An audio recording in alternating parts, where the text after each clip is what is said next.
Welcome to our forum, Domestic and Sexual Violence, How It Touches Us All. And thanks for joining us. I'm Carolyn Feuille, the co-leader of this forum, which is sponsored by the American Association of University Women and Community Beyond Violence. We've organized this program to address women's civil right of freedom from violence and the fear of violence.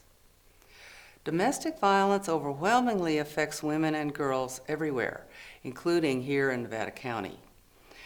The Center for Disease Control estimates that 1 in 3 women and 1 in 10 men worldwide experience physical or sexual violence in their lifetime. It's mostly silent, very damaging, and persists like a well-kept secret. Many victims do not speak out or ask for help. Our program highlights the fact that domestic and sexual violence is not confined to the victim or survivor and the family. It extends to our community with expenses for emergency services such as law enforcement, hospitals, and shelters. So it's a widespread public problem. It's also a quiet pandemic and greatly exacerbated by the COVID-19 pandemic. The stay-at-home policies we've all been living through have trapped victims in their own homes with little recourse to get help from their families and friends. Around the world, the demand for aid at shelters surpasses the availability. Our event has 2 purposes. Our main one is to gain a deeper understanding of the issues involved, including why victims don't leave their abusers sooner. And our second purpose is to provide concrete resources to us all to help us reduce the incidence of violence in our community and beyond. Our 7 experts speaking to us this morning represent law enforcement, forensic medicine, family therapy, legal process, child development and education, relationships counseling, and a survivor's personal story of moving her life forward. So after our general introduction, I will introduce each of our speakers to you. And we want you to know that this unique program is organized by the Nevada County branch of the American Association of University Women. Our public policy team has partnered with Community Beyond Violence since they are the experts in helping clients and promoting healthy relationships. AAUW's mission is to advance equity for women and girls through education, advocacy, philanthropy, and research. We advocate for such issues as pay equity, high-quality public education, and women's civil rights. Our public forum is very special to us because it's the first of its kind in our branch and has given us the opportunity to collaborate with the Community Beyond Violence and expose this community issue. As you listen and learn, we encourage you to think positively about what you can do to reduce domestic violence, especially toward women and girls. May you take away awareness, tools, and courage to help those in difficult domestic situations, and to ask for help if you or your loved ones feel threatened. For example, I'd like to be able to help a woman at my church who has confided to me about her husband's abusive behavior, but she hasn't yet found the courage to call the CBV hotline. And now it's my pleasure to introduce Stephanie Fischer, the Executive Director of Community Beyond Violence and co-leader of our forum. She will present the work of her organization and its comprehensive services for victims and their families. So thank you, Carolyn. So my name is Stephanie Fischer. I'm Executive Director at Community Beyond Violence in Western Nevada County. We rebranded a few years ago, so some of you may recognize us as DVSAC or the Domestic Violence and Sexual Assault Coalition, and we're the same agency. CBV has been in our community for over 43 years, offering services to victims of domestic violence, sexual assault, and human trafficking. Domestic violence is not physical violence alone. Domestic violence is any behavior or action whose purpose is to gain power and control over a spouse, partner, girlfriend, boyfriend, or current or former intimate partner, or a family member. Abuse is learned behavior. It's not caused by anger or mental problems, drugs or alcohol, or any other common excuses. Abusive relationships always involve an imbalance of power and control. An abuser uses intimidating, hurtful words and behaviors to control their partner or family member. So it might not be so easy to identify domestic violence at first. While some relationships are clearly abusive from the outset, more often than not, abuse actually starts subtly and then gets worse over time. So some common behaviors of domestic violence include name-calling or public humiliation, discouraging or keeping the victim from going to work, school, or seeing family members or friends, so isolating them, financial control, acting jealous or possessive, using or threatening children, medicine, finances, citizenship status, or other important things to control a victim's behavior, threats of violence or using a weapon, physically hurting or threatening to hurt the victim or their children or even pets, obviously sexual violence as well, blaming the victim for their violent behavior or telling them that they deserve it, threatening to tell friends or family, colleagues, or community members of victims' sexual orientation or gender identity, or any other act or behavior that's used to control a victim in some way. So if you or someone you know have experienced one or more of these behaviors, it doesn't necessarily mean that abuse is happening, but these are red flags, and I would strongly recommend that you reach out to Community Beyond Violence to talk about it with someone. At Community Beyond Violence, we offer trauma-informed services that are free, confidential, and non-discriminatory. So we have 31 staff of all genders and 63 volunteers providing services who are certified and heavily trained to be advocates for victims of violence. The primary role of an advocate is to be a support for our clients. They listen, educate, and offer information and connect survivors to services and resources they need in order to survive and thrive either during or after a violent experience. We believe at Community Beyond Violence that the client is the expert in their own healing and that they know what's best for their situation. Our job is to support and empower survivors to make choices that will be what the individual believes is in their own best interest. We provide emergency shelter, food, transportation, and help with housing for victims of violence. Advocates can help with filing restraining orders, accompany people to court, or other appointments that they may have. Our advocates are trained in community and state resources available to victims of violence, so we can assist with applications for CalFresh and CalWorks, victim compensation funding, and anything else a victim may need. We offer a drop-in service center in Grass Valley and a 24-hour crisis line so survivors of violence can access support at any time, day or night. Since the outbreak of COVID-19, data and reports from around the world have shown that interpersonal violence has actually intensified, and our community is seeing that same trend. As lockdown measures are implemented to stop the spread of the coronavirus, violence in the home intensifies. At the beginning of the pandemic, counter to what we actually expected, requests for services actually decreased as survivors in our community found it harder to seek help and access support through their regular channels. School closures and economic strains left victims poorer, out of school and out of jobs, and more vulnerable to exploitation, abuse, and harassment. We worked hard to find new ways to make services accessible to those who were stuck at home. And then 3 months into the pandemic, our agency experienced almost triple the requests for emergency shelter that we did prior to COVID. In the wake of the coronavirus, we're striving every day to reach more of those in our community who may need support, and we're asking for your help. Weave what you learned today into your conversations and relationships with family and friends. Know the signs of an unhealthy relationship and check in on your loved ones. As an agency, we can't prevent and reduce violence on our own. We need our community members, we need you to join us to help fulfill our vision of a community unified in peace and justice for the safety and well-being of every individual. We realize also today that the content we're going to cover is really heavy and intense. So if you've experienced trauma in the past, some of what's said today may trigger you.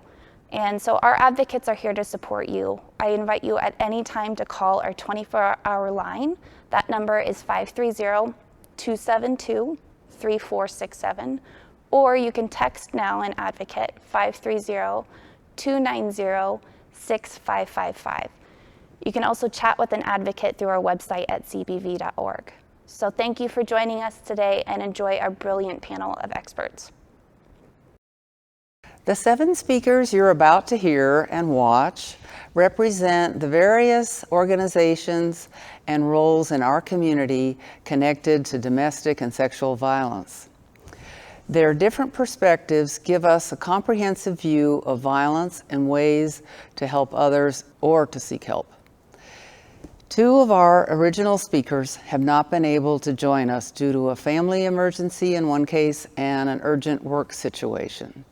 However, all of the speakers were carefully selected by Community Beyond Violence for their invaluable professional expertise and service. Now I will introduce each speaker and then ask questions submitted by our audience at the close of each presentation.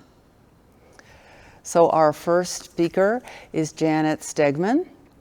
She is a survivor and is going to tell her story.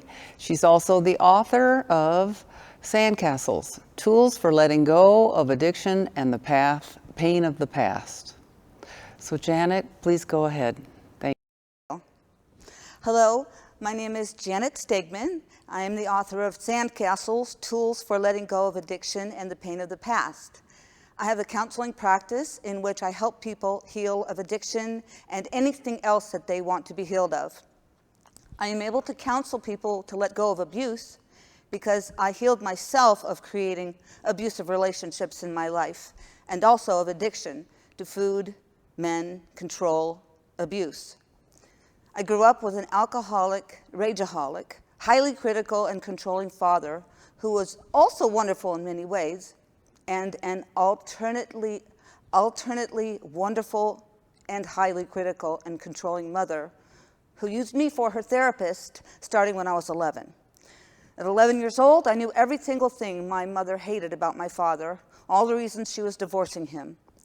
My father would give me detailed advice on how to seduce boys when I was in high school and describe to me his sexual encounters with his girlfriends with all the details a teenage daughter does not need to hear. At 17, an all-consuming, debilitating eating disorder and love addiction took me over. At 19, I found the 12-step programs and began my recovery. 35 years of 12-step programs helped me understand feelings and self-esteem, but they didn't heal my addictions. Then I found the journaling, combined with the tapping, combined with the inner child work, and my addictions subsided. I came to understand abuse and how to handle it when it was from my parents, and how to stop attracting abusive relationships into my life. I started the ball rolling by reading books about abuse like Toxic Parents and the Emotional Incest Syndrome. I found that there are five phases of healing from abuse. Number 1, realizing that you are being abused. The second one is identifying abuse after it's happened. The third one is identifying abuse while it's happening. The fourth phase is identifying abuse while it's happening and being willing to and able to stop it. And the fifth phase is not creating abuse in your life at all. It can take some time. It took me years, but I figured out how to let go of abuse in a short time, which is why I wrote Sandcastles. I don't want one more person to have to take abuse ever again if I can help it. My book is available on pre-order on my website, Janet Stegman, author and healer, and it will be out in a few months. A couple of years ago, I had an experience in which a fellow I was seeing came over to my house and then refused to leave. When I told him I didn't want to be his girlfriend, he became verbally abusive, locked himself in my bedroom so I couldn't get to my clothes, threatened to burn down my house, threatened to take my dogs, threw his dog down in front of me, and told me there were people coming to put me into a prostitution ring and murder my ex-boyfriend. He went through my desk and stole the titles to all my vehicles. They were used, but nonetheless mine, and told me he was going to sell them all. He said if I came home and stayed with him, he would stop the people from murdering my ex-boyfriend and taking me into the prostitution ring. I lived in constant terror and trauma for weeks. It turned out he was on parole for horrible crimes. So I went to live in my church parking lot while Community Beyond Violence helped me get a restraining order. They counseled me, filled out the legal forms for me, and came to court with me. I got the restraining order and the move-out order, and the sheriff got him out, and I will never forget the kindness and help Community Beyond Violence showed me. During this time, while this was all going down, it hit me that I had been vibrating in abuse since I was a child, and that this situation was in my life so that I could heal that. I started clearing my vibrating in abuse with the tapping, also called emotional freedom technique, and EFT. And before I knew it, the fellow was gone, and I was back in my home. He has never come back, knock on wood. I'm good now. I'm just happy. I want anyone in the throes of abuse to know that there is hope for you, that you deserve to be treated with kindness and respect, that you can reach out for help and heal abuse from the inside so you don't allow it into your life ever again. You can heal the part of you that has vibrated in abuse since you were a child and believes that it's home, it feels comfortable there. It's what you know to be love. But there is help for you through becoming aware of what abuse looks like and knowing on a cellular level that you deserve to and can be treated with kindness and respect. So please, love yourself and reach out for help to heal the abuse from the inside. I thank you so much to Community Beyond Violence for saving my life. I will never forget the kindness and love that you guys showed me. And now I'll take a question. Okay, very good. You obviously sought help and it worked for you, correct? Yes. So I'd like to have our audience learn from you, what barriers or challenges did you face in seeking help? It seemed like I would get out of abuse, I would stop abuse and then keep on attracting it. Like get out of one abusive relationship and then there it is again. Like that Bobo the clown that keeps coming back up. And I realized that it was inside of me. That it was, that like I said before, I was vibrating in abuse. And so it was just facing my own demons, having to look at my past and bring back up all the abusive stuff from my childhood and be willing to sit with those feelings again, talk about them, and do the therapy on them. So it's the hard part is having to go back and dredge all that stuff back up so you can clear it once and for all and then never have to live with abuse again. And that takes courage. Thank you. Yes, very insightful. Thank you. One more question. Yes, ma'am. What would you say today to any survivors in our audience who are listening? I would just say, just know in every cell in your body that you are a beautiful child of God, that you are just a beautiful human being deserving of every good thing, all the good things, love, kindness, respect. You don't deserve one moment of abuse. You don't deserve to be in that situation for 1 minute.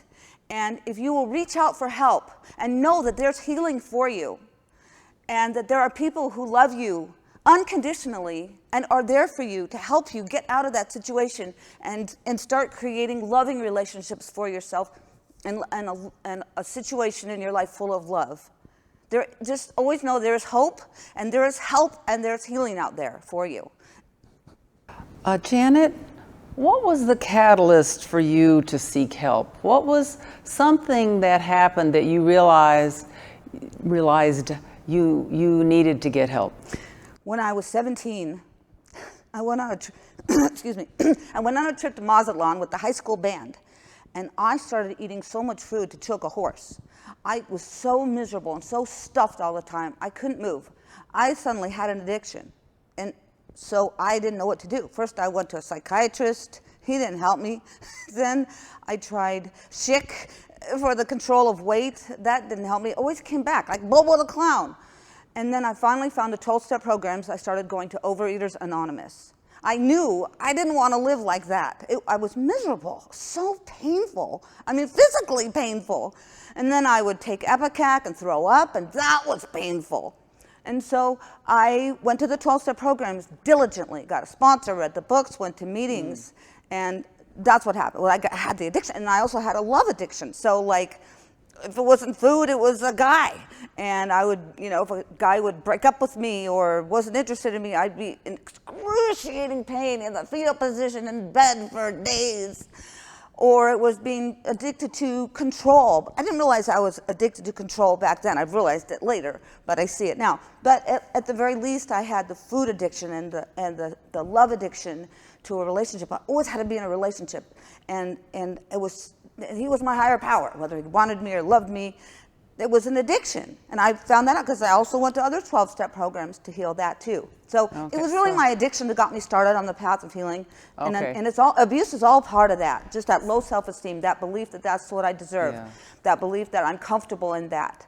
That's where I live. Recognizing your addictions really helped you. Yes, and seeking help, anything. Whatever I could do to help me, I would grab it, help me, I need help. And I never stopped searching. And that's the way to do it. You can never stop searching. If one thing doesn't work, try another. So that's the way I did it. Okay, very good, thank you. Welcome, thank you for having me. Our next expert is Chris Walsh, Assistant District Attorney for Nevada County.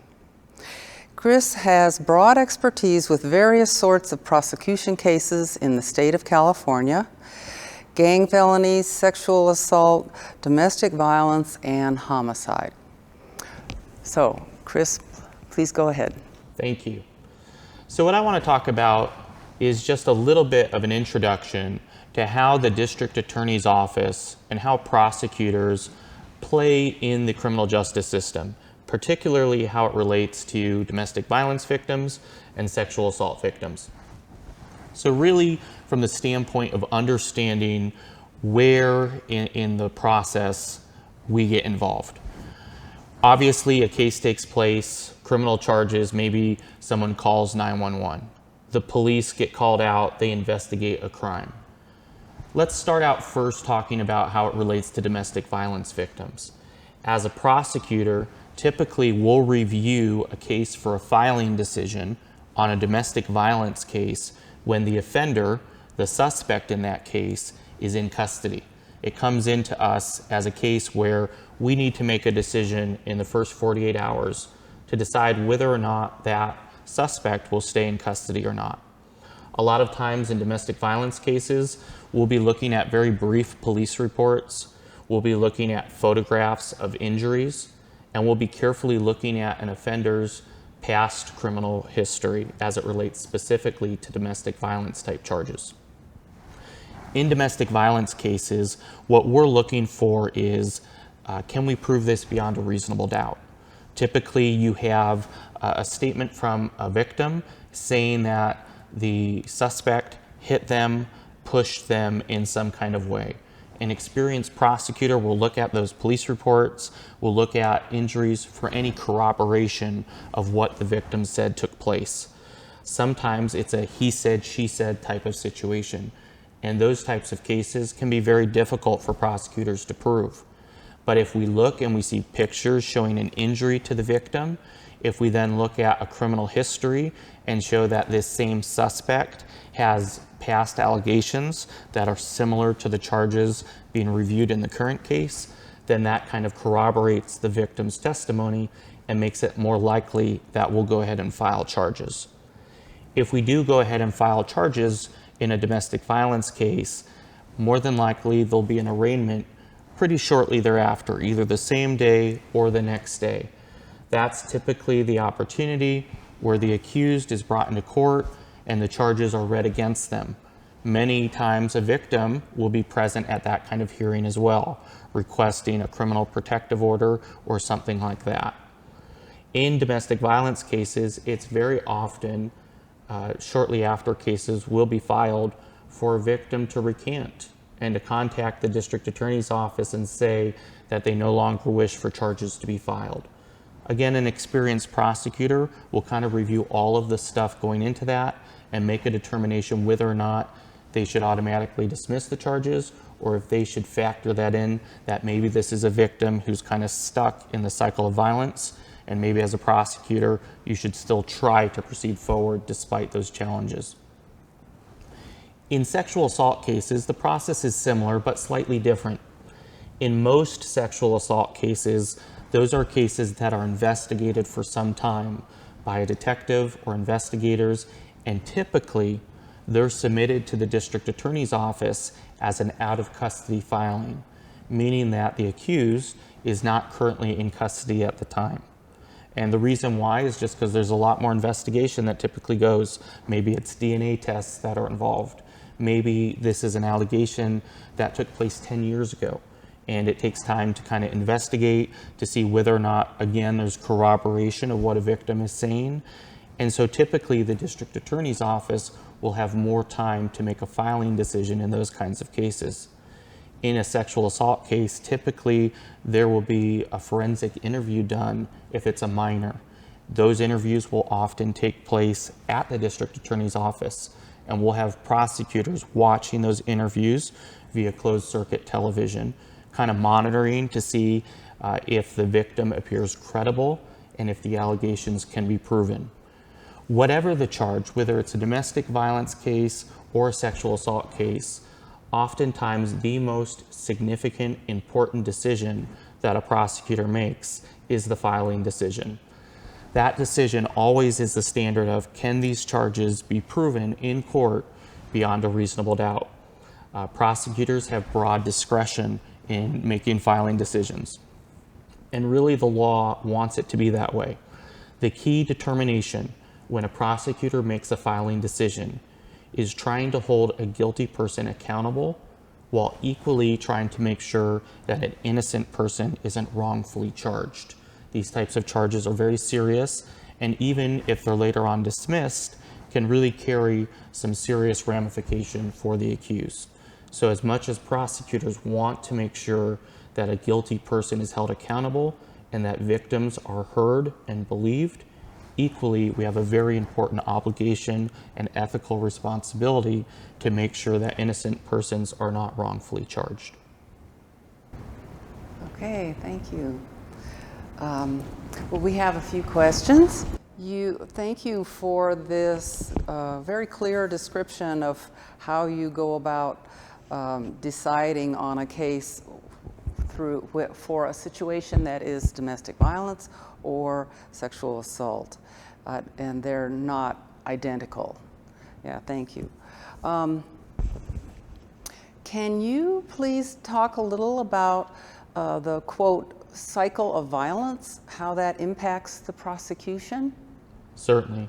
And that really, whenever as a prosecutor we hear the term cycle of violence, that really for me conjures up images of domestic violence cases. And I can tell you just from personal experience prosecuting those cases, it's almost expected. It's the vast majority of the time, I would say 90% of domestic violence cases, we will file a case and a victim will make a very compelling allegation of abuse that took place. And then within a short time thereafter, whether it's days or weeks, there will then be a phone call or there'll be a letter received by the district attorney's office in which a victim is saying, I don't want the charges pressed, I want them dropped, this was a misunderstanding, this was an argument, and maybe some types of excuses for that behavior. What's really sad as a prosecutor to see is that whole cycle just repeat itself over and over again. And we can literally pull up cases at the DA's office where we'll see this same victim time after time has made allegations, there's been evidence of abuse, injuries, and then the victim will ultimately come forward and have the charges dropped. One just really, again, illustration that brings this home for me is last year, as a prosecutor, I was at my desk and there was a domestic violence case that came in, and I was reviewing that case for filing. It had happened the day before. And I had a victim call me up on the phone, and she wanted the charges dropped. And I spoke with her, and she wasn't a vindictive person. She wasn't even saying that the abuse didn't happen, but she wanted the charges dropped. She just didn't want to see the defendant, in that case, the suspect, get in trouble. I asked her to go and please talk to a domestic violence counselor to make sure she went to a medical facility to get treated for her injuries because they were significant. And she was very sympathetic, but at the same time just already wanted those charges dropped. For me, it was just, again, a startling reminder when I found out the next day she ended up dying because of her injuries that she had suffered. And so that just, again, it was just another example of this cycle of violence. And that was a situation where that victim for years had been a repeated victim of domestic violence abuse. So some of the toughest challenges, but fortunately a lot of times when we present that information to a jury, they get it, and you can show that evidence. You can show that even if a victim today doesn't want those charges pressed forward, sometimes you as a jury, us as prosecutors, have to help protect a victim who doesn't want to protect herself. That's a hard role to fill. Wow, okay. What kinds of protections do domestic violence victims have, and of these, how effective are they? Sure. So everyone always hears about like an EPO, an emergency protective order. Once a criminal case is filed, we also have criminal protective orders, and those do have some teeth. There are things we can do. If a defendant on a criminal case is released from custody and then those orders are violated in any way, even just contacting a victim, we can use that violation as a way to get that person back in custody. However, as is anything with the whole cycle of violence, what really has to happen is a victim has to stay cooperative, has to stay engaged with the prosecution in order for any of those measures to really have any teeth to them. So the victim has to really find the courage to go forward, it sounds That's like. exactly right. Yeah. Okay. Well, thank you very much. I think your presentation is very helpful for all of us to understand this phenomenon better and to see it from various angles. So we really appreciate your coming today. Thank you. Thank you for having me. Our next speaker is Angela Ford. She's a retired investigator for Placer County Sheriff's Department, a reserve officer for Nevada City Police, and a criminal justice instructor at Sierra College. She will explain the role of law enforcement in relation to domestic and sexual abuse complaints.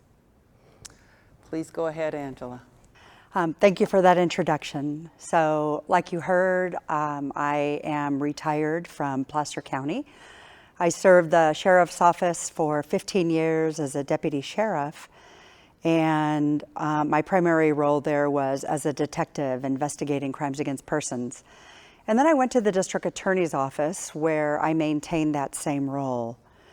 So it's been approximately 20 years now where I've had an opportunity to investigate crimes against persons. Those include crimes against children, like child abuse, as well as crimes against domestic partners, sexual assault. And we know from our experience that sexual assault and child abuse impacts both male and female victims at the same time. And when I'm referring to a victim today and I refer to them in the gender of she, it's because the most common victims are females. But I don't want to underscore that males are equally victimized and need the same type of services and response. So from a law enforcement perspective, what initially causes a case to come to our attention is we receive what's called a SCAR. That stands for a Suspected Child Abuse Report. And SCARs are written under 11166 of the California Penal Code. That's what mandates how child abuse and sexual assault is reported and who it's actually reported to.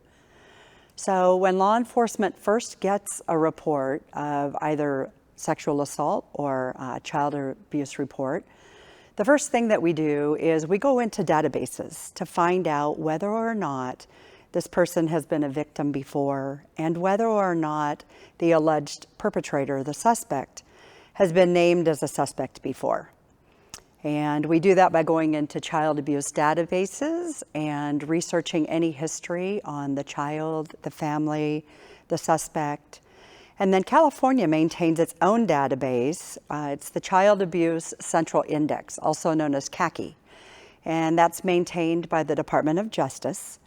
And the CACI database keeps a recording of every suspect who has been accused of any type of child abuse, and those reports have been substantiated. So CPS is a mandated reporter for that database, and law enforcement often uses that as a resource.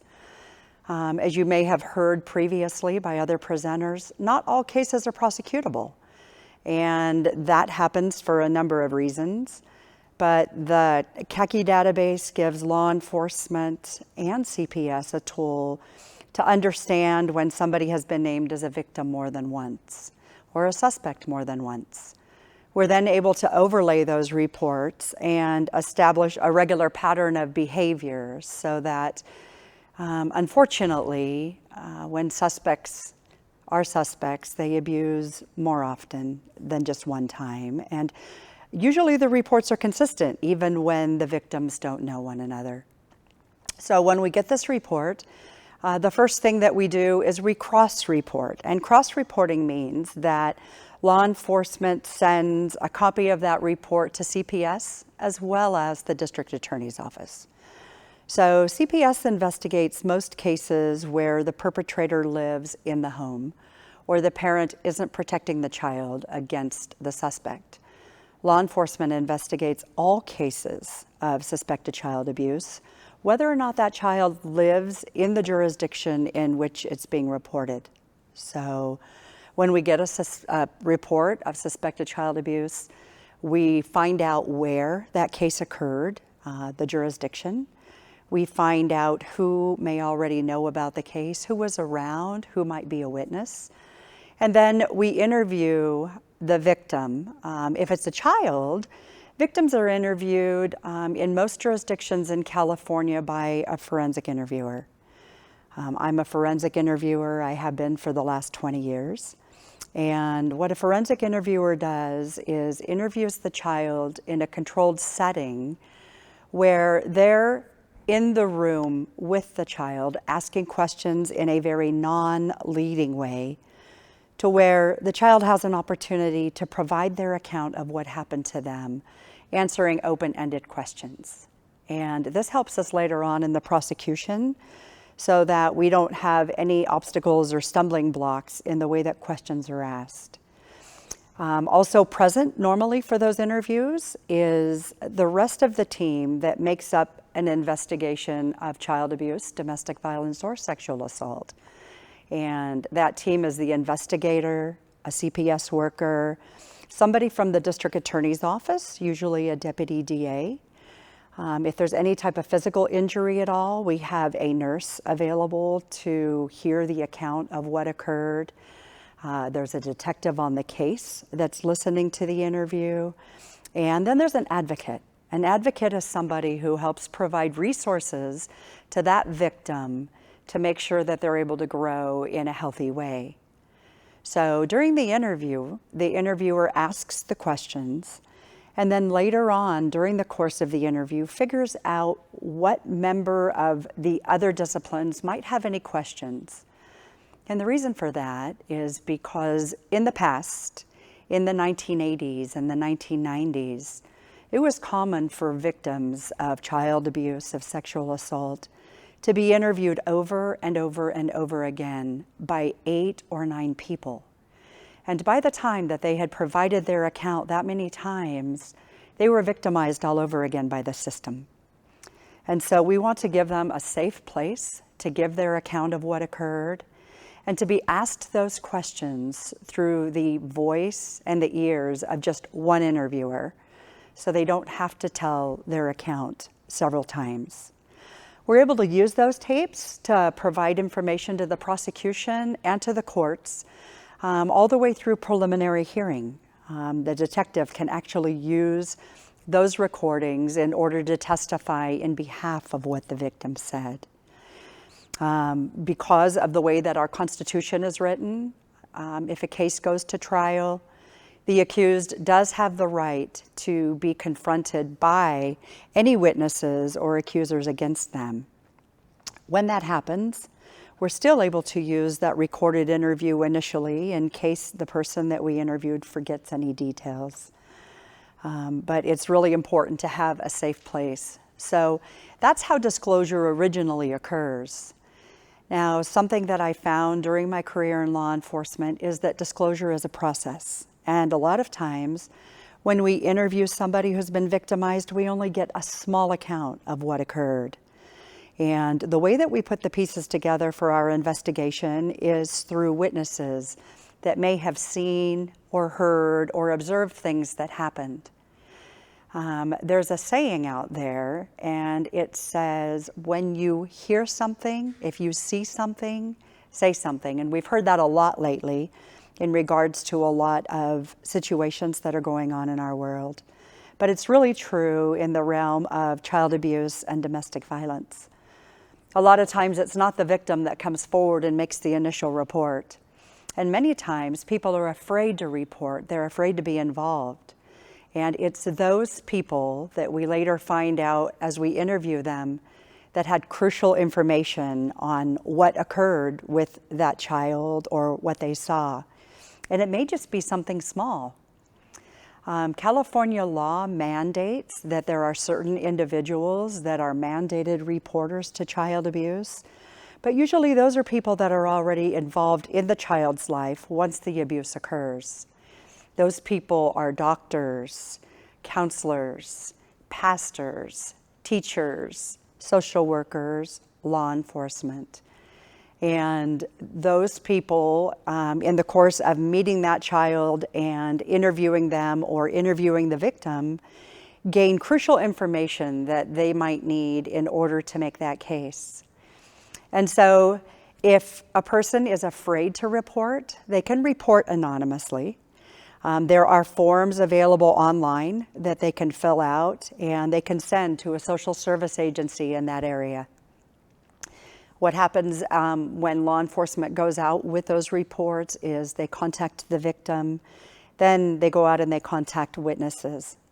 Certainly, a witness that reports, that provides their information is a lot more credible than an anonymous victim because we're able to go back to them and ask questions. But we look for the information that's provided, what they saw, what they heard. And so if you're somebody out in the community and you see any evidence at all that somebody's being abused, your camera is a phenomenal tool. Take pictures, make recordings of what you hear. Provide that to law enforcement because that's what was happening at the very time of that incident. Many times later on, people forget about those small details. And the recording of strangers, the community, is the resources that law enforcement and CPS need in order to help the victims and to make this case. And it does really take a village to handle these cases. Oftentimes we don't get reports on abuse until somebody is older, and it's now possible to investigate and prosecute a case years after they actually occurred. And so there are laws now in place to help victims. And just like disclosure is a process, so is the healing. And a lot of times it takes years for these cases to go to trial. And it's really important that victims understand that there are resources out there. Advocates are available at the district attorney's office to provide a victim with resources and applications for assistance. That assistance can be financial, it can be housing, it can be help with emergency restraining orders, it can be escorting them to court and helping them to understand the justice system. So I encourage anybody who has been a victim of crime to contact their local district attorney's office, and even if the case isn't filed and prosecuted, those services are available. And the faster that a victim receives services, is able to get into a safe environment with a counselor who can help them work through the process of the tornado they've been in the midst of, they're going to be able to heal faster and engage in the prosecution in a much more healthy way. Angela, you gave a very detailed explanation of law enforcement's role and process with child abuse. Is it the same system, we might say, for dealing with adults who are abused? It's very much the same system for adults that are abused. We don't necessarily use a child advocacy center to interview an adult, but we do interview that adult, and oftentimes a representative from the district attorney is available. Once the interview is finished, we want to provide the details as quickly as possible to a nurse who can check on the physical safety of that victim. And we want to refer them right away to the district attorney's office and put them in touch with a victim advocate so that they can have the resources available that they need. So really the only difference is that it doesn't occur at an advocacy center. Those same people are involved in the prosecution of the case from the very beginning all the way through the end, and even after sentencing. Advocates are available to walk that victim through continued restraining orders and resources so that they're able to heal in the most effective and healthy way possible. Okay, thank you. One last question, very short. What are ways any of us could support a victim while the victim is awaiting legal action, if that's the weak part of the process where the victims decide not to charge?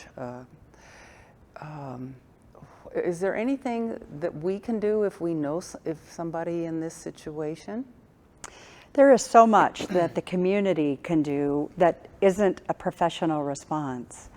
And if we know of somebody who has been a victim of sexual assault or of domestic violence, the hardest thing for them sometimes is sticking with the process. A lot of these victims have lived with their abusers for years, and it's the only world they know.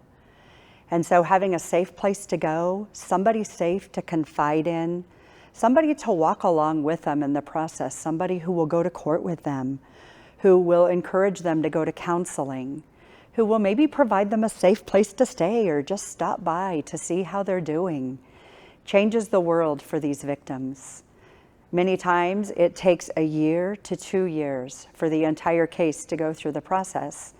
And when a victim knows that they're encouraged, that they aren't alone, that it's constantly reinforced to them that there are better decisions, that they're doing the right thing, they become more healthy.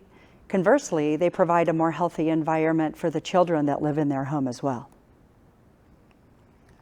Okay, well, thank you very much. This is very informative, and we appreciate your contribution to our forum. Thanks for the opportunity. Our next speaker is Frank McLean.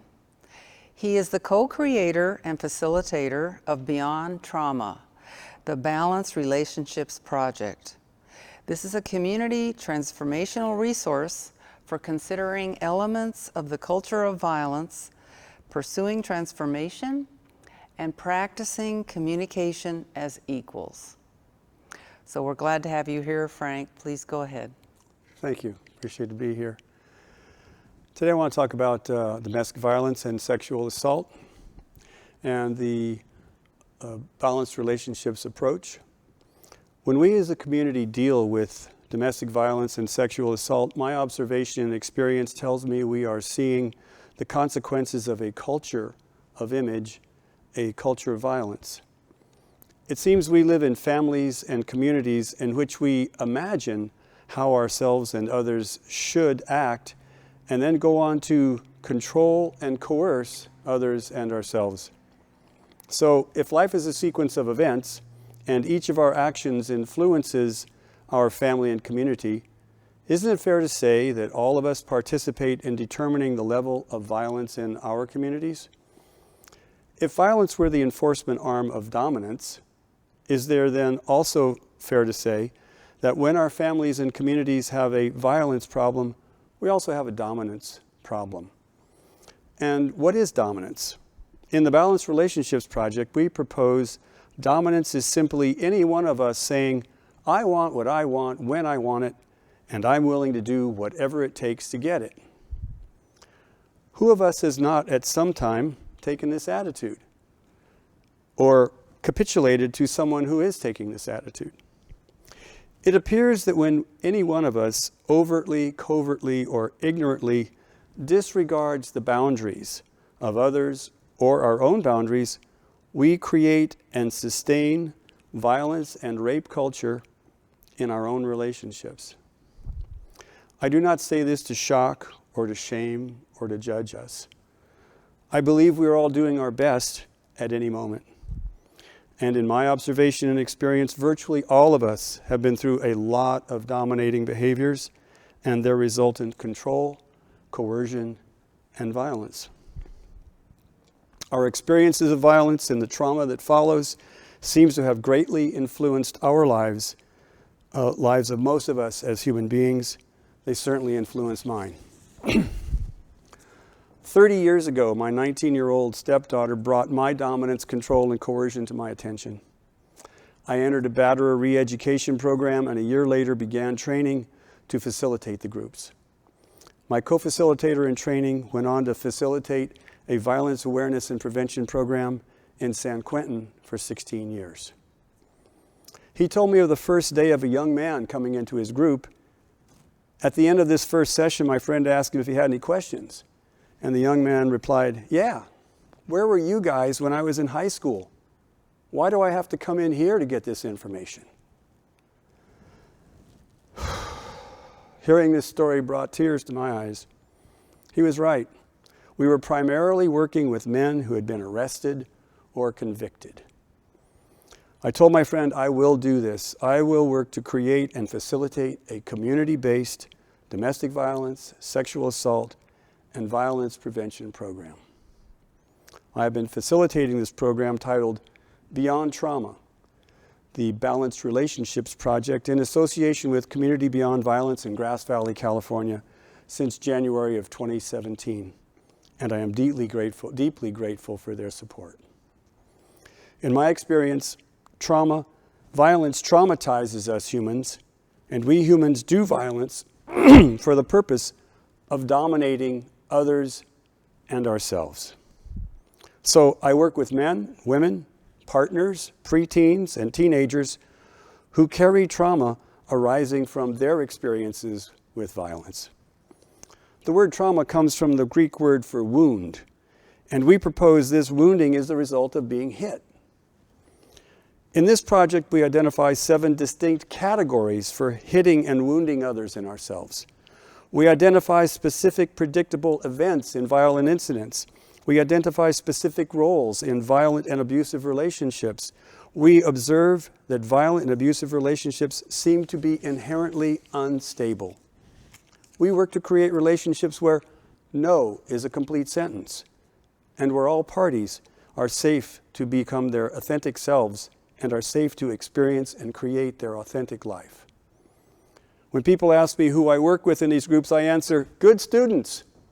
Students who got an A, even an A+, in learning what was normal in their family, with their friends, with their community. They became good at portraying the roles in the culture of image, the culture of violence. Additionally, they all carry trauma from violent and dominating relationships that are common to the culture of violence. And they developed patterns of behavior in order to adapt and survive. We refer to these patterns as post-traumatic adaptive patterns, or PTAPs. What if we develop and perfect an app for dealing with our traumas?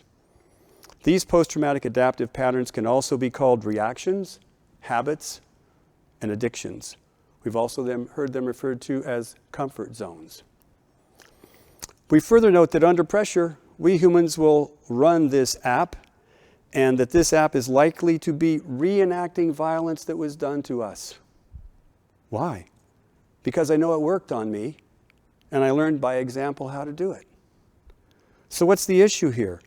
Under pressure, we human beings will do what we have practiced the most, and the more the practice, the better we get at it. What happens when I want to stop? My partner wants me to stop, or my community wants me to stop, as expressed through the interventions of law enforcement or child welfare services. So again, who are the participants in the Balanced Relationships Project? It seems they are the ones who have discovered or have had to face the fact that their post-traumatic adaptive patterns are no longer working or are not appropriate for their current situation. Isn't this good news? If I were one of these participants, now all I have to do is stop running these apps, stop acting out these patterns, and just change how I live my life. It's just that most of us have little experience with radical behavioral transformation, or should I say little successful experience with behavioral transformation. In my own experience, I've noticed how much easier it is for me to criticize others' attempts to change than it is for me to change my own behavior. And why is this? Likely because we human beings live in bodies that just don't much like change. We get comfortable with routines and habits and patterns.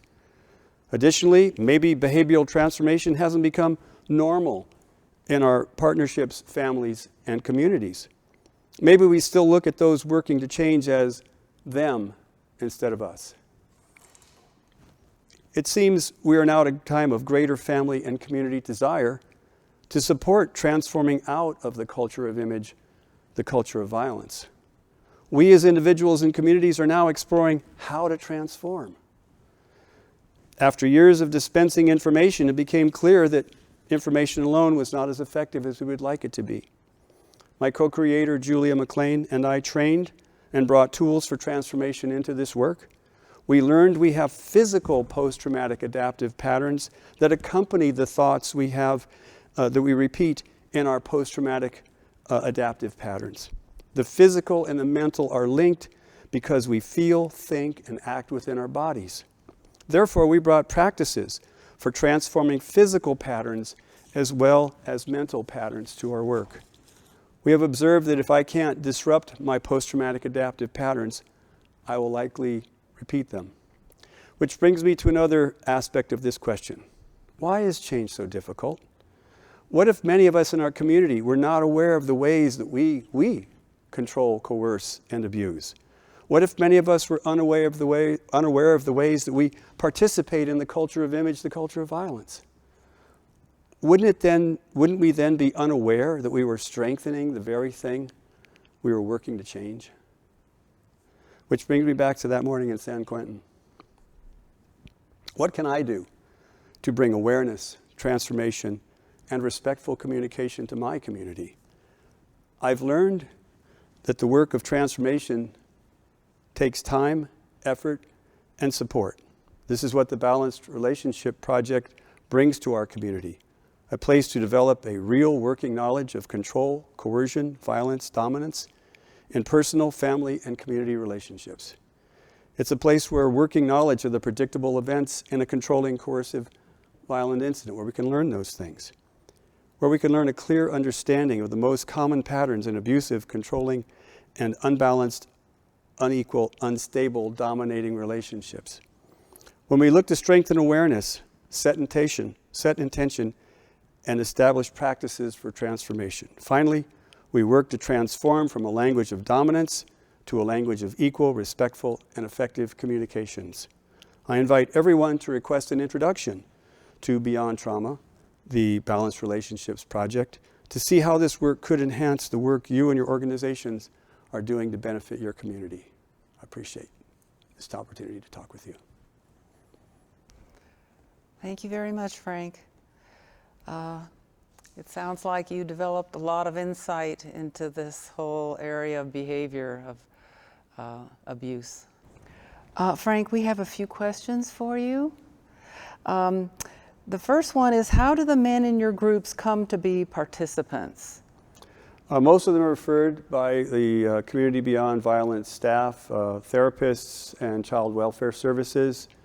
To date, there's been no fee for this group, so it's more accessible for folks who are facing financial difficulties. Mm-hmm. Which many are this year from the COVID pandemic. Unfortunately, we have to do it all on the telephone these days. Oh, wow. So okay. Not holding any actual groups at this point. Yeah, Mm-hmm. right. Okay. In terms of the men who do enroll into your classes, how do you see their life experiences leading them to be abusers? What specifically has promoted that? Well, my experience and observation is that we begin with a theory that violence arises from a need to dominate others or to dominate ourselves. We propose that we human beings are constantly authoring a life story. That's what we seem to do with our minds. And it's like we're writing our own screenplay or movie. And as authors of our screenplay or movie, we have roles for everyone and everything. And we even have roles for ourselves. So we have this idea that I'm constantly creating my life and that you're in my movie. You're in my movie right now. I'm in your movie right now, for instance. So what happens when somebody else enters my life? Aren't you also writing your own script for your movie? So what happens when in the scene in my movie, I have a certain role for you and you have a certain role for me, and the scripts don't match up? We call that conflict. I actually had a third question, and I don't know if you deal with this, so if you do, we could continue. What should be done in schools to help children not become abusers in adulthood? Do you deal with how they learn it as children and at school? I have not had that opportunity yet. My primary look at it is the way we would start with children would be to start with the teachers. Because most of us, like for myself, completely unaware of how any of this works. We have what we call normal life, right? Normal just means that what happens more often than anything else. It doesn't mean that it's good, bad, or indifferent. And so for most of us, a lot of stuff that goes on in that we consider normal, from our look at my look and our look at violence over the years, abuse over the years, there's a lot of stuff that we would look at and say, that's abusive. That person is feeling like they're experiencing being hit. They're experiencing trauma and just what we would call a normal conversation interaction. So if if we're unaware of that, then in my observation and experience, we're perpetuating stuff in completely oblivious that we're doing it. So if we're going to help children understand that, my look is that we would want to begin with their people that they're looking up to, their role models, and the people that are teaching them to also have this understanding. And that's what this work is about, to bring it into the community rather than to bring it into the jail. As Gabor Mate said, you know, children experience the first 5 years of their life is when they're mostly going to experience most of the violence that they learn and that they get severely traumatized with. We then as a community have 10 years to deal with that trauma. And at the end of that 10 years, his statement is, we jail our failures. So that's my look at it, is that what would happen if we as a community began to get excited, involved in, really looking at what is this? How does it work? Because my experience so far, very, very few people have any idea of what this is and how it's affecting us. And it's hard to understand why people abuse and how it gets started. And so thank you. It sounds like you're making a contribution to this need of people recognizing behaviors that aren't safe and aren't respectful. Okay, well, thank you very much for being with us and contributing to our forum. Well, thank you. It's a pleasure to be here. Appreciate the opportunity. Our next speaker is Brett McFadden, Superintendent of Nevada Joint Union High School District. He has over 28 years of experience in school leadership, finance, and administration in K through 12 and adult education. So he will speak to us about the impact on child development and students' ability to develop healthy relationships. Hi, thank you for having me. Over the last few years, school districts all across this nation and across the state have had to deal with an increase in issues that are happening outside of school. Often these are abusive relationships, either that they are facing themselves or abusive relationships that they're seeing in their households, either parents or guardians or other relationships that they're having to deal with. And to call this an epidemic, I think, is a correct terminology. We've seen an increase, an exponential increase of violence and issues associated with community violence, as well as household violence and abuse across this nation. And unfortunately, Nevada County has not been immune from these. We have been mirrored with that of the state as well as the nation. Every year we conduct what's called the ACEs survey, and that is adverse crisis and effects that students face in any number of areas. And in our own school district, what we've known is our ACEs surveys, and that's students that are facing any number of different challenges, whether that's poverty, abuse, parents that are incarcerated, drug use in the homes. We've noticed an exponential increase in the number of in the percentage of students that are facing that. In fact, in one of our high schools, Silver Springs High School, which is what we call a continuation high school, and these are students that end up going to continuation high school because they're facing any number of barriers to learning. A little over 75% of our students at Silver Springs High School are facing 4 or more challenges outside of the school setting in their lives.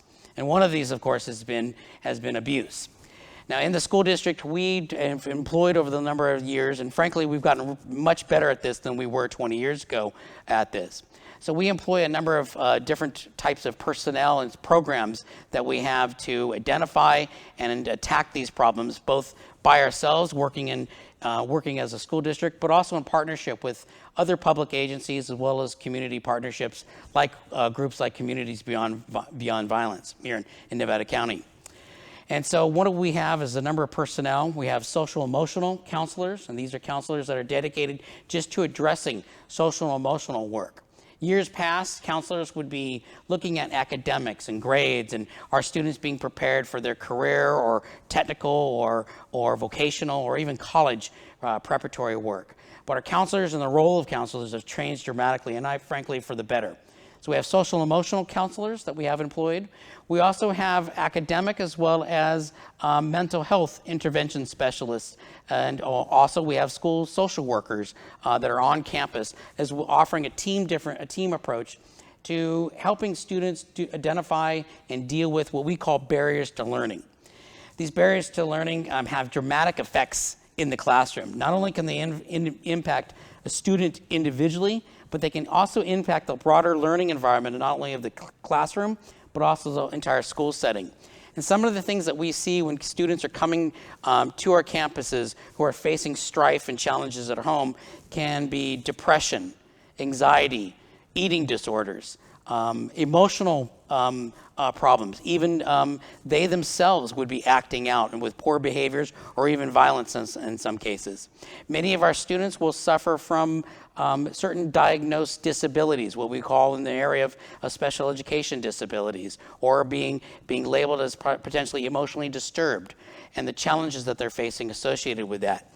Those have significant barriers to their ability to participate and function in a school setting, not only just for their own learning, but their own social emotional well-being as well, and their development as adults. And so some of the things that we'll see poor grades, we'll see poor attendance, poor behavior between themselves, other students and teachers, and we can also see, actually to the full extreme, where students are engaging in behaviors that are putting themselves as well as others at risk of injury or even potentially of violence. And so as we've had to deal with these issues, and issues that perhaps either weren't addressed 20 years ago, or issues that were sometimes or often swept under the rug, so to speak, we've had to employ new strategies and take a proactive approach to this. And one of the best ways of doing that certainly is our own team of folks, but also the partnerships that we have with other governmental agencies locally, as well as nonprofits like the Communities Beyond Violence in order to do that. The trick to doing that in the most effective way is to identify these needs and these issues early. You're seeing these affect students as early as preschool. Now, when students come to our district, they're they're in the 9th grade, and we serve just 9th grade through adult education. So often these problems and these issues could have been going on for a number of years. So the sooner that we can identify these challenges, and then be able to marshal the resources for these students, the sooner that we'll be able to attack these problems, and the better off these students are going to be in the long term. But these are not quick fixes. I don't want to leave with the impression that we have personnel, we have services, stuff that easily address these things. These are issues that have manifested themselves in children's lives for a number of years. So they're not going to go away just with one meeting or 2 meetings, or just because we got them one particular service or program. It'll take a number of years to successfully and proactively and effectively address these issues. And so we have to be patient, and we have to be caring, and we have to look at these things over a number of different years to be able to do this. So it's important from a school district's perspective is that we are making sure that we're not just looking at this from the short term, but these are long-term problems that we're going to face, and we're going to have long-term solutions associated with them. I'm honored to be here, and thank you very much. Well, thank you for your knowledge and conveying your knowledge and experience that helps us see the situation more clearly. I would like to ask a few questions. So what you have said about students is very informative, and I would like to ask a few questions to get more specific. So for example, you've mentioned different ways that students, or children really, may interact or behave because there's an abusive situation in their home. Could you please give an example of a student that you've worked with, perhaps starting at a pretty young age, you know, like 5, 6, 7, and then what does it take over time to see improvement so that they can become adults that have a more normal situation and behavior in their lives? Yeah, unfortunately, I've had way too many examples and way too many instances where we've had to work on these matters. Now, in my current role as a superintendent of the high school district, we'll serve students that are in the 9th grade through the 12th grade. But we'll often, because of the nature of our community being small, and we have a good partnership with what we call our feeder districts, our elementary schools that feed into our high school, we'll know about students and the challenges that they're facing perhaps a year or several years before they arrive to us. And so what we often unfortunately see is that, especially when they come to the high school level, is that the issues that and the challenges that our students are facing in their home life or personally outside of school have manifested themselves over a course of several years. And so the effects of the abuse and the effects of that anxiety, that stress, and all that goes along with it have been sort of, I guess, ingrained into them in terms of their ability to learn and their ability to interact positively with one another. And one of the things that we see is often is students don't have the ability as a result of either of observing abuse or being affected directly by abuse, is that they're unable to form what we call positive relationships with each other to be able to do that. And so they're prone to be in relationships and engage in activities that are not positive for them in the long run. Mm-hmm. And if their parents have an abusive relationship, do the children have the sense that it's normal because they don't know anything else, or is it different from that? Yeah, that's a wonderful question. The answer is yes. We often talk about students being resilient, and we often frame that in a positive way. Well, I believe you can frame that equally in a negative way as well. Is that students will become normalized to what they see in their world. Mm-hmm. And so if they see an abusive relationship, they may know intrinsically that is bad, that is harmful, that is not a positive, productive relationship, but it's all they know. And so they will model after that. And so students will adjust to the environment that they're in. And as I mentioned earlier, we often talk about students being able to adjust, and we frame that in a positive fashion. But students will adjust in ways, and they will cope in ways that they can in order to survive. And often those coping mechanisms and those methods of surviving are unproductive. And that might be drug use, that might be running away, that might be disengagement, that might be hurting themselves due to depression. And one of the most early signs that we see with this is attendance and grades. And I would say also classroom involvement. We can see the signs right away with that. And so the trick is being able to identify those and then being able to marshal the resources that those students need right away. Yeah. Well, I think it's great that you have so much in the way of tools, means to address this, that you get all kinds of resources, including Community Beyond Violence, to help these students. Yeah, very good. Well, thank you. This has been very informative, and we really appreciate your coming here today to enlighten us a little bit. So thank you very much. And I, again, will put a plug in for Communities Beyond Violence. We can't do this work without our partners, both in the nonprofit arena as well as in the local governmental arena. And so the more that we have partnerships like this, the better our community is going to be in the long run. So I wish you good luck. Next, we have Dr. Angela Vickers with us today, who's connecting to us remotely. She is the medical director at the Sutter Bear Clinic in Sacramento. She and her team of practitioners examine survivors and collect medical evidence of sexual and physical assault. And this evidence is used in providing legal testimony. Dr. Vickers, thank you for being with us. Please go ahead. Carolyn, thank you very much for your organization to honor me by being able to speak with you today and to provide some information to your participants, the audience that will be listening to this forum, which I assume may be some sexual assault survivors or maybe people who are close to someone who might become sexually assaulted at some point. So my objective today is to give some information about what a sexual assault evidence exam is and how how a person who's been a survivor of assault may be able to access these types of specialized services.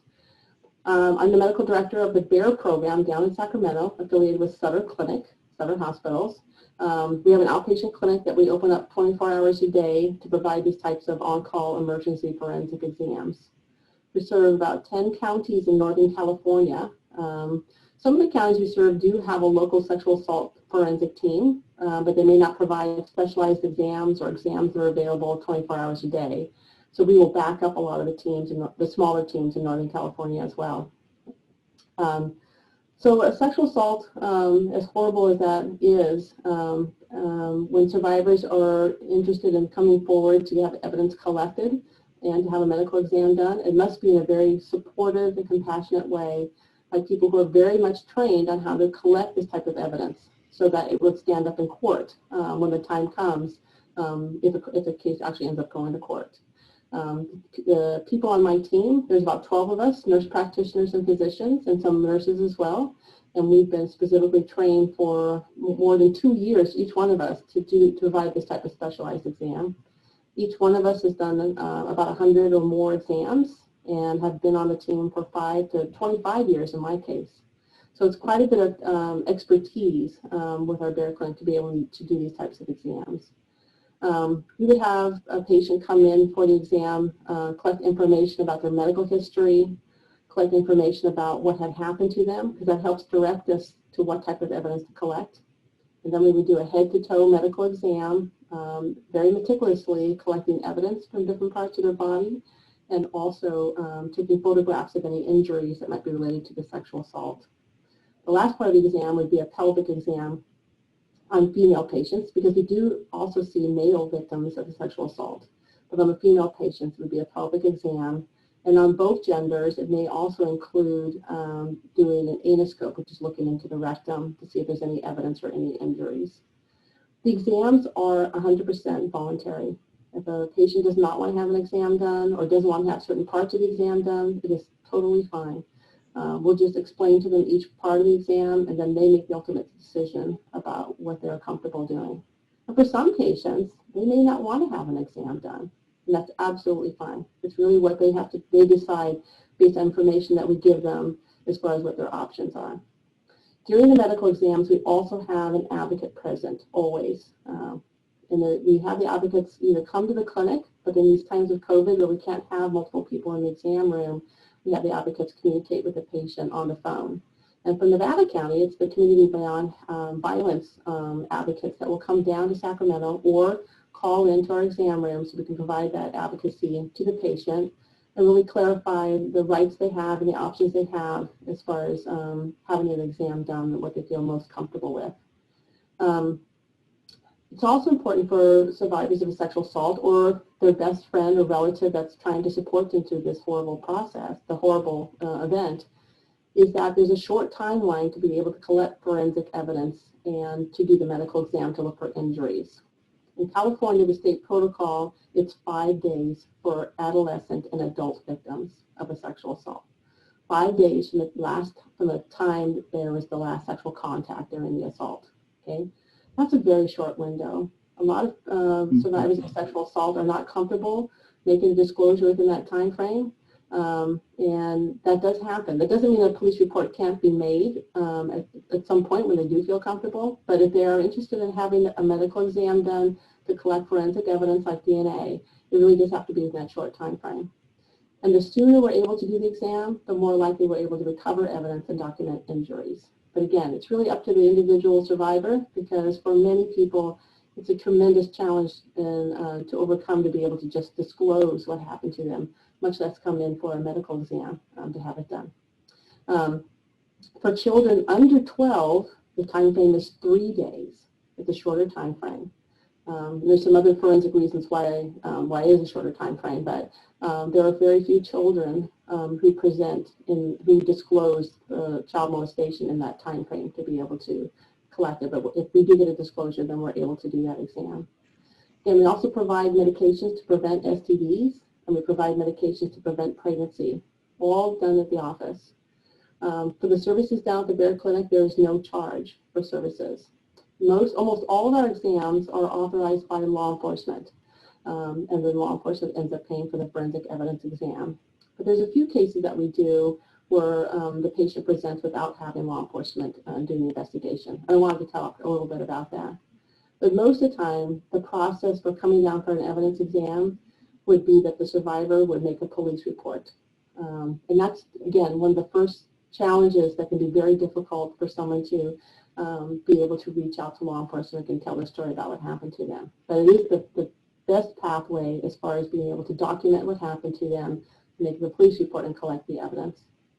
But for patients who are not ready to make a police report yet, we still can offer the exam, and that's in the direction of a federal law called the Violence Against Women's Act, which a lot of the advocates that we work with are very familiar with.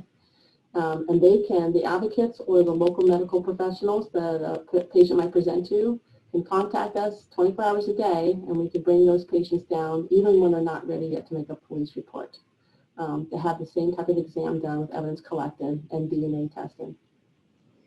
So that's in general what an exam entails and what the time frames are for being able to get an exam done, and also how a patient would access getting an exam. The first step would be to call local law enforcement to be able to make the report, and if they're not ready to do that, then call your advocacy group or your local medical provider and have them refer the patient down to our Bear Clinic.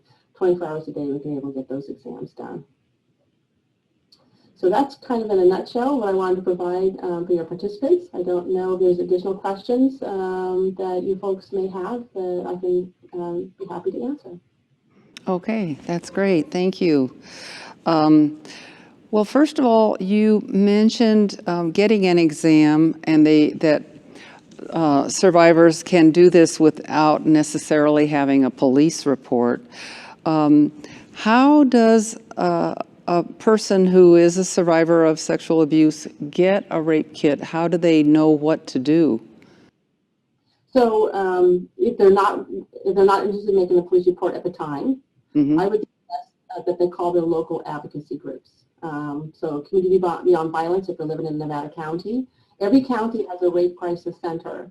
And then there's a national organization called RAIN, which a lot of people end up, if they Google sexual assault or rape crisis center, they may get the organization RAIN, which then will refer them to their local advocacy group, and they're always available 24 hours a day. So the advocates are very familiar with this thing called a VAWA exam, Violence Against Women's Act, or VAWA exam that we can do without law enforcement, and they can call us 24 hours a day and be able to get the patient down to us and provide that advocacy. So that's probably the best way to access those exams when they're not ready to make a police report. Okay. It's good to know that they have access with more than one piece of evidence, such as a police report or stimulus, to get the exam. It's more readily available than it might have been. Why is it that we're not able to do forensic exams in Nevada County? That's a very good question. You know, when you think about, picture a survivor of a sexual assault, maybe disclosing to local law enforcement or at the advocacy center there in Grass Valley, and think about the long ride it is down to Sacramento. And, you know, sometimes people barely have enough courage to make that initial report. They may change their mind during that long drive down to Sacramento. The reason why we don't have them local in some of the local community hospitals is that it takes a lot of training and ongoing caseload to be able to be really good at doing these types of forensic exams. Fortunately, in a rural hospital, rural community like Nevada County, you may not have that many sexual assault cases, maybe only a handful. And if you stretched out over a whole year, there's not one particular nurse like working in the hospital that's going to be able to do 50 cases or 100 cases in a year to really get very good at doing exams and keeping those skills up. So that's why for most of the counties in Northern California, the exams are centralized. In the larger counties like Sacramento, one place would be doing all the evidence exams. And in the medium-sized counties, there may be a team that does some of the exams, but they don't have enough people, so they'll refer them down to our center because we're open up 24 hours a day for everything. And then there'll be even smaller communities that just don't have enough, fortunately, enough cases to really sustain a full team. So that's why they're not in Grass Valley. Okay. Well, we really appreciate your speaking with us today and participating in this forum, showing, some of the expertise that it takes to do the work you do. So thank you on the part of our community, and also, we really appreciate learning from you. Thank you, Carolyn.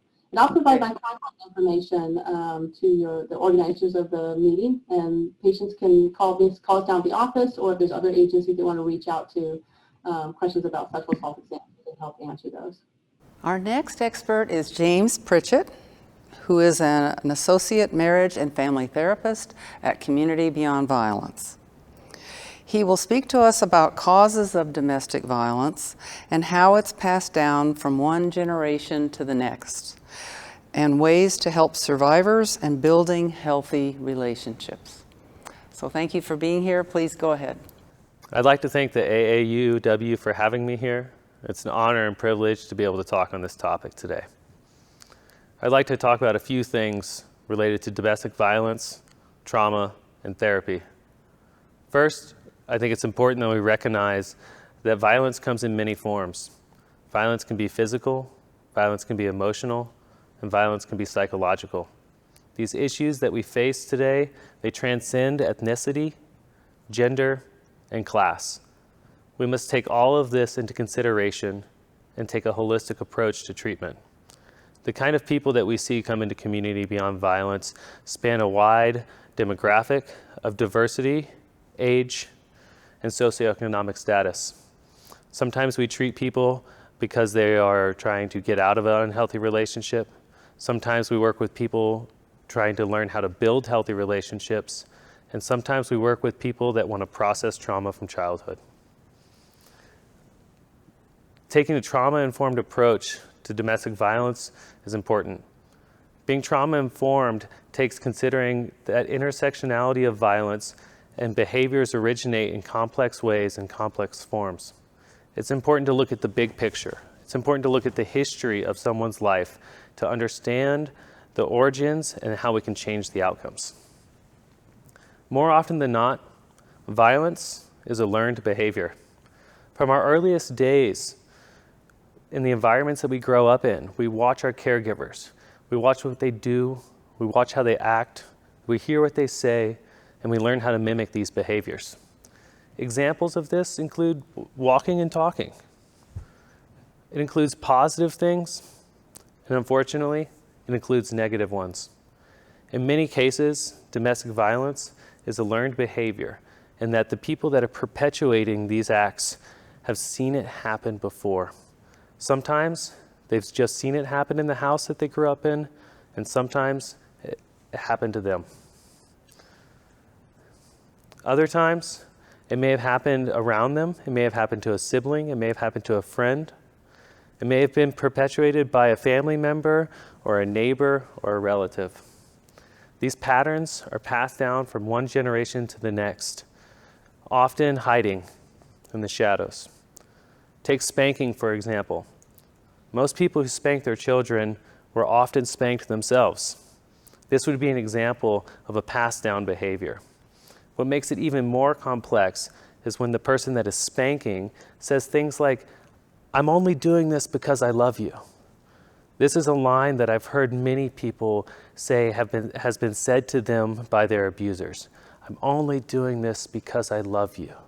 What makes this particularly toxic is that this now associates love and violence as being something one and the same.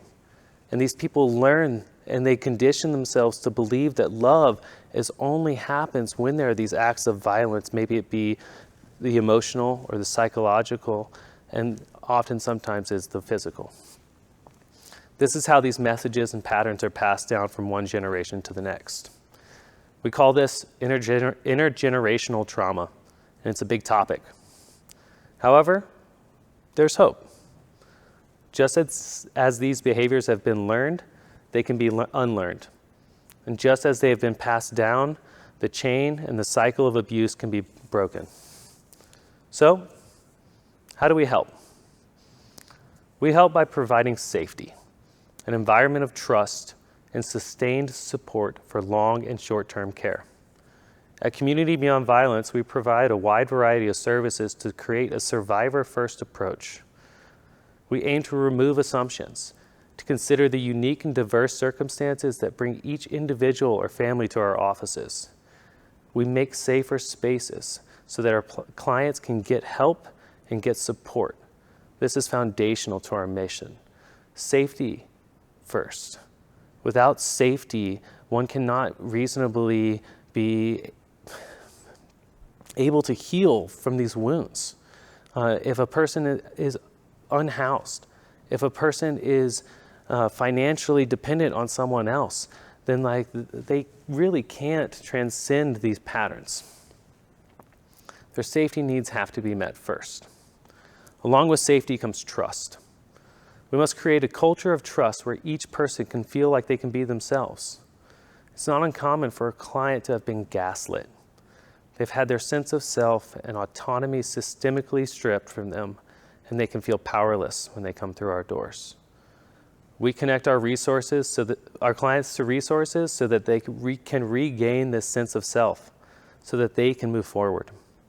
We offer support groups, housing, shelter, advocacy, legal help, therapy, and various prevention programs.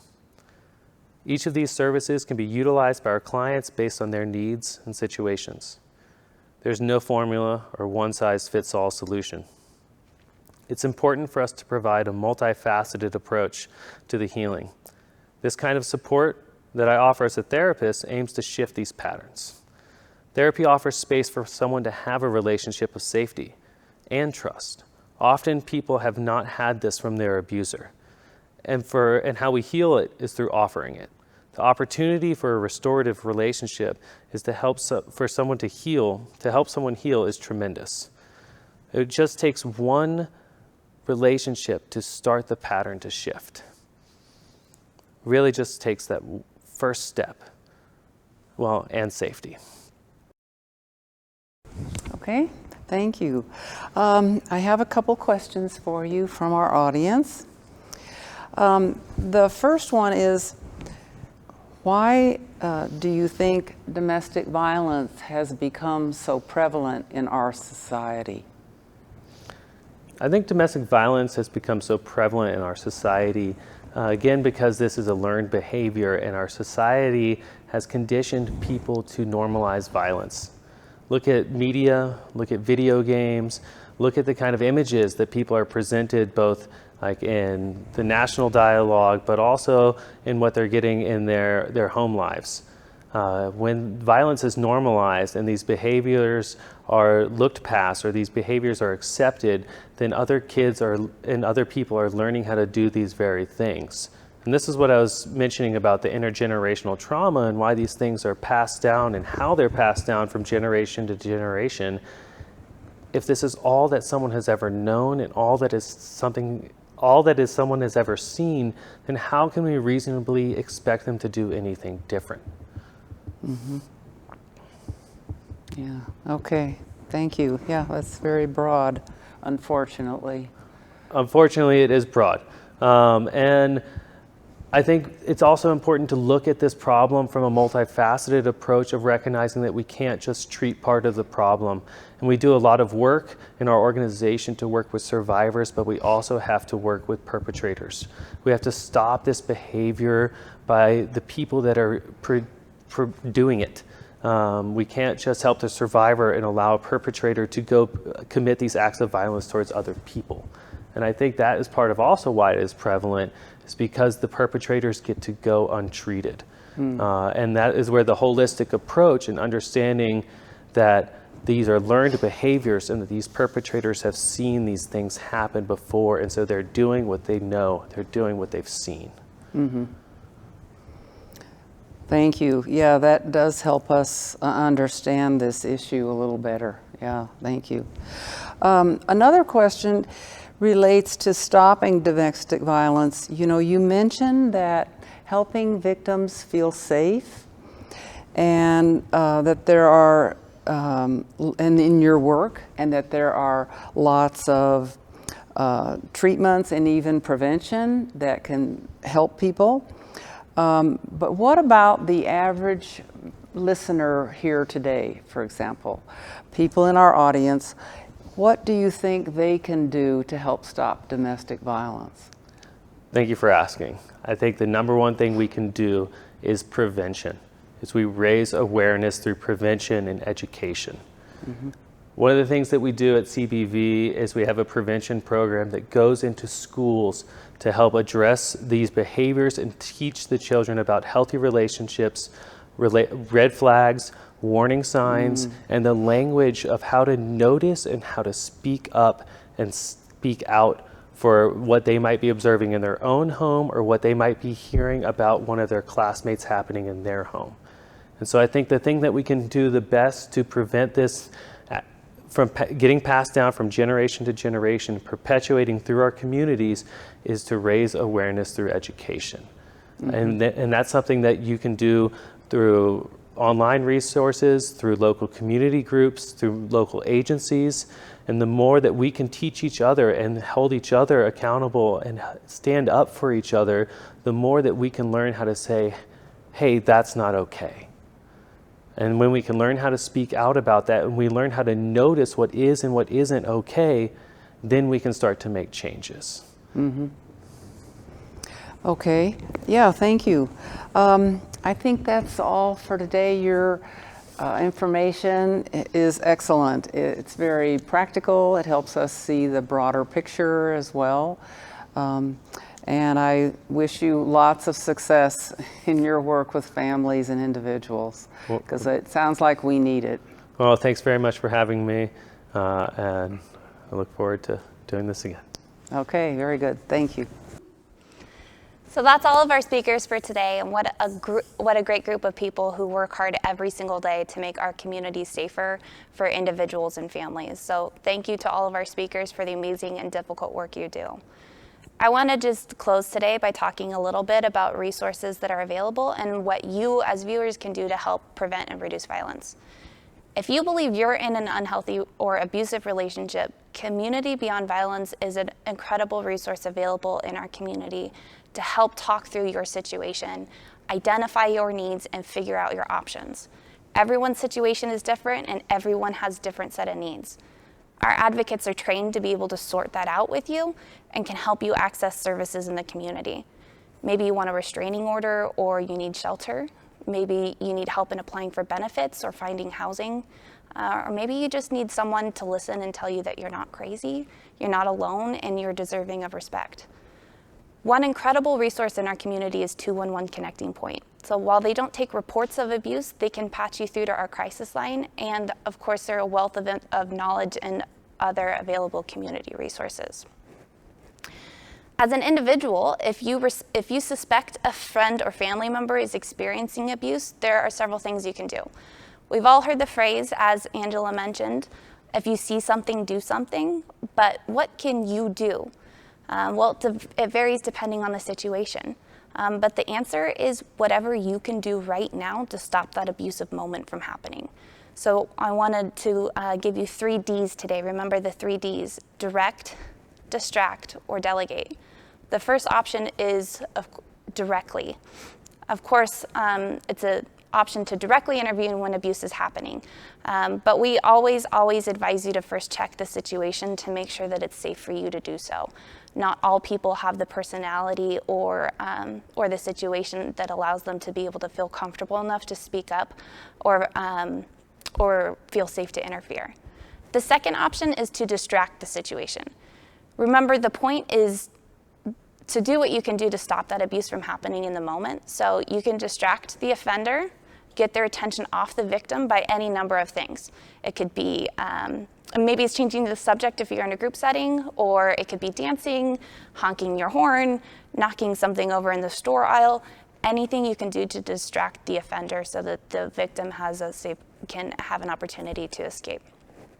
The third option you have is delegate. You can delegate the job of stopping the violence to someone else. Calling 911 or filing a CPS report is a classic delegate example.